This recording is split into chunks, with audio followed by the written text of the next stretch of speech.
సమర్థ సద్గురు శ్రీ సాయినాథాయ నమః. శ్రీ సాయి లీలామృతం అధ్యాయం 19. ఉపదేశాలు. సమర్థ సద్గురువు. భగవద్గీతలో శ్రీకృష్ణుడు ఈ ముల్లోకాలలోనూ తను పొందవలసినదేదీ లేదని, అయినా లోకానికి ఆదర్శంగా ధర్మం నెరవేరుస్తుంటానని చెప్తాడు. సిసలైన గురువు కూడా పూర్ణ సిద్ధుడైన సాధకునిలా స్వధర్మానికి చెందిన విధి నిషేధాలు పాటిస్తూనే భక్తుల భావాలకు తగ్గినట్లు వారితో వ్యవహరించు తగు రీతిని సంస్కరిస్తాడు. ఈ అంశాలన్నీ సాయిబాబాలో చూడవచ్చు. అందుకే ఆయన సమర్థ సద్గురువు. ఒక మారుమూల కుగ్రామంలో ఊరు పేరు లేని పిచ్చి ఫకీరుగా వెలసిన సాయిబాబాను ఎందరెందరో సాధువులు చూసి ప్రశంసించారు. అప్ప అనే కన్నడ సాధువు ఠాకూరను తపోవనంలోని సాధు బాలకృష్ణ ఉపసని శాస్త్రిని ఇమాంబాయి చోటేఖాన్ దర్వేన్ షా అను ముస్లిం మహనీయుడు అబ్దుల్లాను గురువైన అమీరుద్దీన్ ఫకీరు సాయి దర్శనానికి పంపారు.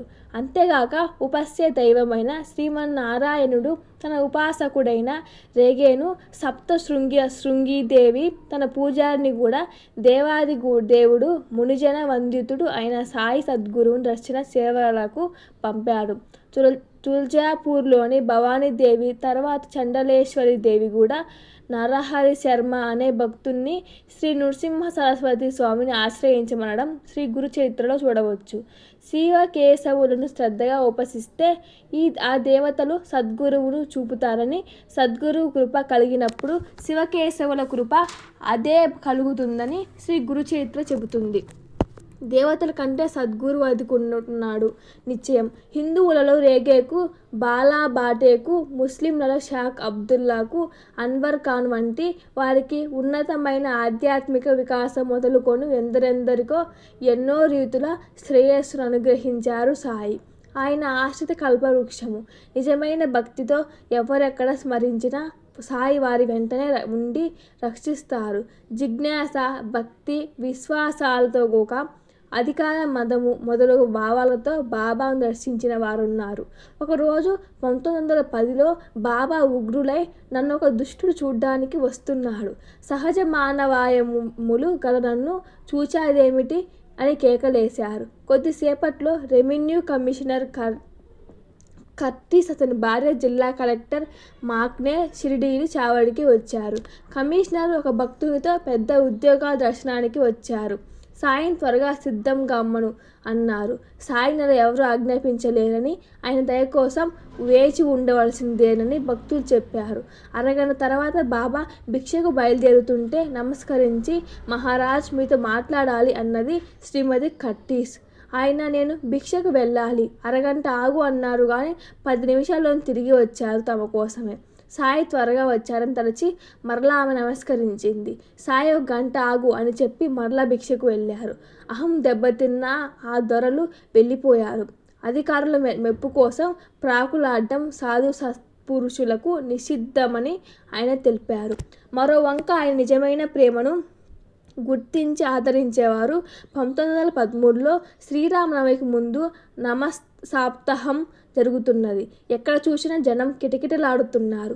శ్యామను పిలిచి సాయి గోడవతల ఒక వృద్ధుడున్నాడు, తీసుకురా అన్నారు. చూస్తే అక్కడ ఒక వృద్ధుడున్నాడు.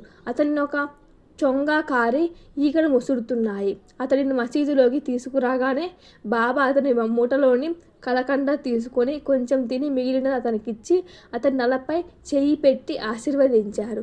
అలానే మసీదు ముంగిట ఎప్పుడు కుక్క ఉండేది. సాయి దానికి రొట్టెలు పెట్టేవారు. ఒకరోజు దాన్ని మాధవ్ పస్లే చీపో అని తన్నాడు. సాయి అతనిని అది నా కోసం వచ్చింది కానీ నీ కోసం కాదు, దాన్నేం చేయవద్దు అని తీవ్రంగా మందలించారు. ఒక ధనికుడు తనకు భగవంతుడన్ని ఇచ్చాడని, బ్రహ్మజ్ఞానం ఒక్కటి లభిస్తే తన జీవితం సంపూర్ణమవుతుందని తలచి షిరిడీ వచ్చాడు.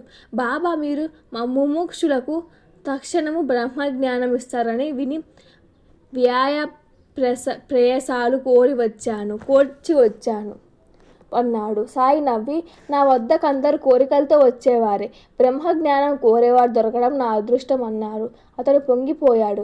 సాయి అతనితో మాట్లాడుతున్న ఒక పిల్లవాడిని పిలిచి తమకు అప్పుగా 5 రూపాయలు తెమ్మని బాలా వంటి వర్తకుల వద్దకు పంపుతున్నారు. ప్రతిసారి అతడు వచ్చి ఆ వర్తకుడు లేడనో అప్పు దొరకలేదనో చెబుతున్నాడు. అదంతా చూస్తూ కూడా ఆ ధనికుడు పైసా కూడా రాల్చకుండా, బాబా నేను వెళ్ళాలి, త్వరగా జ్ఞానం ప్రసాదించండి అన్నాడు.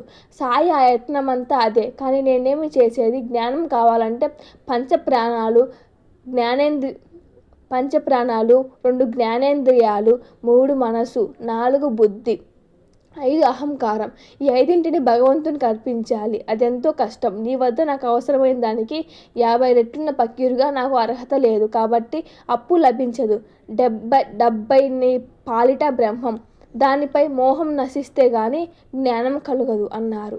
అంటే బాబా వద్ద జ్ఞానం ఎంత ఉన్నా అర్హత లేని అతడికది లభించలేదు.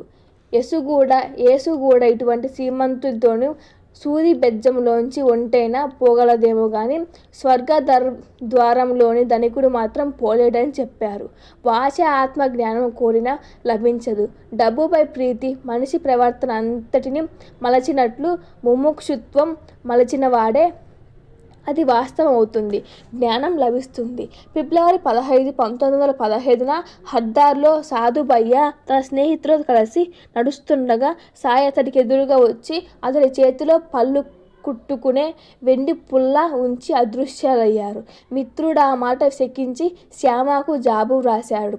సరిగ్గా ఆనాడదే సమయానికి ఆ విషయం షిరిడీలోని సాయి భక్తులకు చెప్పారని జాబొచ్చింది. తర్వాత సాధుబయ్య షిరిడీ వచ్చినప్పుడు అతని అనుభవం బడేబాబాకు చెప్పమన్నారు. అది విని బడేబాబా ఏడుస్తూ సాయితో, మీరు నాకు డబ్బిస్తారు కానీ అతనికి సాక్షాత్కారం ఇచ్చారే అన్నాడు. సాయి నవ్వి, ఏం చేస్తాం, ఎవరు కోరింది వాళ్ళు పొందుతారు అన్నారు. నిత్య జీవితంలో ధనం కోసం ప్రాకులాడుతూ ఆలయానికి వచ్చినప్పుడు మాత్రం మోక్షం కోరడం ఆత్మవంచనం. ఒకడు సాయినాలానే కోరాడు. సాయి వెంటనే ఒక పిల్లవాణ్ణి ఏ వర్తకుని నుండైనా 100 రూపాయలు అప్పుగా తెమ్మన్నారు. వాళ్ళు తమ వద్ద డబ్బు లేదని చెప్పి అందుకు బదులుగా తమ నమస్కారాలర్పించారు. నానాసాహెబ్ పిలిపించి అతనికి పైకం అడిగారు.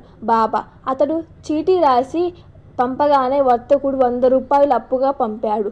సాయి మొదట ప్రశ్నించిన భక్తునితో, అంతా ఇలాగే ఉంటుంది. అర్హత కలవారికే భగవద్ దర్శనం అవుతుంది. ఉద్యోగి సంపాదకుడు అయిన సంసారికి మాత్రమే అప్పు పుట్టినట్లు అన్నారు. సాయి వంటి సద్గురువు మీద ప్రీతి పెరిగిన కొద్ది భక్తులు ధనంపై ప్రీతి తగ్గుతుంది. సాయి కూడా వారి నారీతినే అనుగ్రహిస్తారు. శ్యామ ఒకనాడు, బాబా నీవెందరికో సిరి సంపదలిచ్చావు, నాకు ఇవ్వలేదేమి? నీవు కూడా చింకీ గుడ్డలేసుకొని పాత మసీదులో గోనె మీద నిద్రిస్తావు. పీనాసివి, తిండి కూడా ఇతరులకు అడుక్కుంటావు. నిన్నందరూ దేవుడు అంటారు. నిజానికి నిన్నొక దేవుణ్ణి చేసింది మేము కాదంటే అడిగేదెవరు అన్నారు. సాయి ఎంతో ప్రేమగా, సిరి సంపదలు నీకు తగవు, నీకు ఇవ్వవలసింది వేరు అన్నారు. ఒకసారి సింధీ వర్తకుడొకడు శ్యామకు బంగారు నాణాలు సమర్పించబోతే సాయి అతన్ని కఠినంగా వారించారు. అతనికి ఇవ్వదలచినదేమో సాయి తమ చర్యలలో సూచిస్తున్నారు. షిరిడీలో ఒక రామదాసి రోజు స్నానం చేసి మసీదులో విష్ణు సహస్రనామ పారాయణం చేసేవాడు. బాబా ఒకరోజు తమ కడుపు నొప్పిగా ఉందని బజార్ నుండి సోనాముఖి అనే మూలిక తెమ్మని అతన్ని పంపారు. అతడు వెళ్ళగానే బాబా అతని విష్ణు సహస్రనామం పుస్తకం శ్యామకిచ్చి, ఇదెంతో శక్తివంతమైనది. ఒకప్పుడు నాకు గుండె దడ వచ్చి మరణం తప్పదనిపించింది. అప్పుడు దీనిని ఉదయానికి అద్దుకోగానే భగవంతుడు దిగి వచ్చి వ్యాధి తగ్గించినట్టు అనిపించింది. ఇది తీసుకొని రోజుకొక నామమైన భావయుక్తంగా నెమ్మదిగా చదువు, ఎంతో మేలు చేస్తుంది అన్నారు. ఆయన వినోదంగా తనకు రామదాసి తగవు పెడుతున్నారని తలచి, ఈ రామదాసి ముక్కోపి, ఈ పుస్తకం నేనే దొంగలించానని తలచి పోట్లాడుతాడు. నాకొద్దు, నేను సంస్కృతం చదవలేను కూడా అన్నాడు శ్యామ. కానీ సాయి పట్టుబట్టడంతో తీసుకున్నాడు. రామదాసి రాగానే భక్తుడు అన్న చించానికర్ సాయికి వినోదం కల్పించాలని, నీ పుస్తకం శ్యామ వద్దనున్నదేమిటి అన్నాడు. రామదాస్ ఉగ్రుడై ఆ పుస్తకం దొంగలించడానికి అతడు బాబాతో చెప్పి తనను బజారుకు పంపాడని నిందించి, పుస్తకం ఇవ్వకుంటే తల పగులు కొట్టుకొని చేస్తానన్నాడు. ఒక వంక శ్యామకు హితం చేస్తూనే రామదాసిని కూడా సంస్కరించారు బాబా. బాబా, నీవు రామభక్తుడైన ఈ గ్రంథ పారాయణ చేస్తున్నా నీ మనస్సు పవిత్రం ఆపలేదేమిటి? అది నీకు ఎవరికి కంఠస్థమైంది కదా, ఇక అది నీకెందుకు? శ్యామ మనవాడే కదా, నేను అతడికి పుస్తకం ఇచ్చాను. దానిపై వ్యామోహం ఇంత కోపానికి కారణం. ప్రశాంతంగా ఆలోచించు. డబ్బు పారేస్తే పుస్తకాలు దొరుకుతాయి, మనసుల్లాగా కాదు. ఇంత చేస్తే ఆ పుస్తకం వేలెంత అన్నారు. ఈ సంఘటన ద్వారా ఎవరికి ఏదో అవసరమో అది వారికి ప్రసాదించారు సాయి. శ్యామకు పవిత్ర గంధం, రామదాస్కి వివేకం. భక్తుని హృదయంలో తమపై ప్రీతి ఉన్న పచ్చి లౌకిక దుస్సాంగత్యంలో జీవించక తప్పని వారిని సత్సంగత్యంలోకి దాగుతారు బాబా. దాసగను ఇలా చెప్పాడు. నేను పోలీస్ శాఖలో పనిచేస్తుండగా నానా చందోర్కర్తో కలిసి సాయిని సందర్శించాను. సాయి నాతో ఇతడికి తమాషాలన్నా ఉద్యోగం అన్నా వ్యామోహం ఎక్కువ, అవి వదలము అన్నారు. అంతటితో నేను తమాషాలలో పాల్గొనడం మానేశాను, కానీ ఉద్యోగం వదలలేకపోయాను. ఆయన అప్పుడే ఈ మాట చెప్పిన చూస్తాను అనేవాడిని. బాబా ఇలా 10 ఏళ్ళు చెప్పి చివరకు విన్ని కొరత వేస్తే కానీ ఉద్యోగం మానడన్నారు. తర్వాత ఒకసారి మరో 3 పోలీసులు పాటలు నన్ను ఖానాబీల్ అనే పేరు మోసిన బందిపోటుపై నిఘా ఉంచారు. అతడు కనిపెట్టి ఆ 3 చంపేశాడు. నేను భయంతో శ్రీరాముని ప్రార్థించాను. ఖానాబీల్ నన్ను బెదిరించి విడిచిపెట్టాడు. తర్వాత అతడు ఒక కొండ ప్రాంతం తిరుగుతుంటే అధికారులకు తెలిపాను. పోలీసులు అన్ని వైపుల నుండి దాడి చేశారు. చాలామంది పోలీసులు కూడా మరణించాడు. అతడు మాత్రం తప్పించుకున్నాడు. ఇక నాకు ధైర్యం చాలక సెలవుకై ఒక దొంగ డాక్టర్ సర్టిఫికేట్ దాఖలు చేసి సెలవులు మంజూరు కాకముందే నా స్నానం విడిచి యాత్ర చేశాను. అందుకు ఉద్యోగంలో ఇబ్బంది రాకుంటే ఈసారి ఉద్యోగం విడుస్తానని గోదావరి నిలబడి సాయికి మొక్కుకున్నాను. అక్కడ ఒక దొంగల ముఠ కనిపించడంతో నా ప్రయాణానికి సాగు దొరికింది. ఇంతలో ప్రమోషన్ పరీక్ష కూడా పాస్ అయ్యాను. అయినా నాకు ప్రమోషన్ రాదన్నారు బాబా. తర్వాత నాకు బదిలీ అయిన చోటికి షిరిడీ మీదుగా వెళుతూ బాబాకు కనిపించవలసి వస్తుందేమోనని మసీదు వైపు తిరగకుండా తిన్నగా పోతున్నాను. కానీ సరిగ్గా లెండి దగ్గర బాబా ఎదురయ్యారు. గుర్రం దిగి నమస్కరించాను. గను గోదావరి జలం చేతబెట్టి ప్రమాణం చేసిందెవరు అన్నారు. అలాగే చేస్తాను కదా అన్నాను. సరే ఉండు, ఇలా చెబితే వినవులే అన్నారు బాబా. కొద్ది కాలం అయింది. ఒక నేరస్తుడిని నుండి వసూలు చేసిన జరిమానా పైకం నా సాటి పోలీసు కాజేశాడు. నాకు శిక్ష తప్పదు. ఈసారి శిక్ష తప్పితే తప్పక ఉద్యోగం విడుస్తానని మొక్కుకొని శిక్ష తప్పగానే 1903లో రాజీనామా చేశాను. బాబా ఆ విషయం ప్రస్తావించినప్పుడల్లా నీవు నాందేడ్లో ఉండు అనేవారు. నాకు భుక్తులై అంటే నేను పోషిస్తాను అనేవారు. కనుక నేను నాందేడ్లో స్థిరపడ్డాను. మొదట కీర్తనలే నాకు జీవనం అయ్యాయి. తర్వాత ఒక భక్తుడు తక్కువ ధరకిచ్చిన పొలమే నాకు జీవనాధారమైంది. సాయి విశ్వాసం వలన కూడా కష్టాలు రక్షించు భక్తిని ప్రసాదించిన తర్వాత తమ సేవల్లో ముక్తి ప్రసాదిస్తారు. ఆ తర్వాత దశ మహర్షాపతి చూస్తాము. అతడు బంగారు పని తరతరాలుగా వంశాచారంగా వస్తువున ఖండోబా ఆలయంలో అర్చకత్వం చేసేవాడు. సాయి అతని చేత బంగారు పని మాన్పించి అర్చకత్వము భిక్ష చేయించారు. ఇంకా తర్వాత దశ ఉపాసని బాబా, అన్వార్ ఖాన్ వంటి వారి జీవితాల్లో చూడవచ్చు. ఇలా క్రమ పద్ధతిని సాయి తన సద్గతిని ఉద్ధరిస్తారని తోస్తుంది. అయితే ఎక్కువ మందికి అంత స్థిరమైన మనస్సు ఉండదు. కనుక సాయి వంటి సద్గురు సేవ దొరికిన కొంతకాలం అయ్యాక దానిని విడిచి ఆయన పట్ల శ్రద్ధ కోల్పోతారు.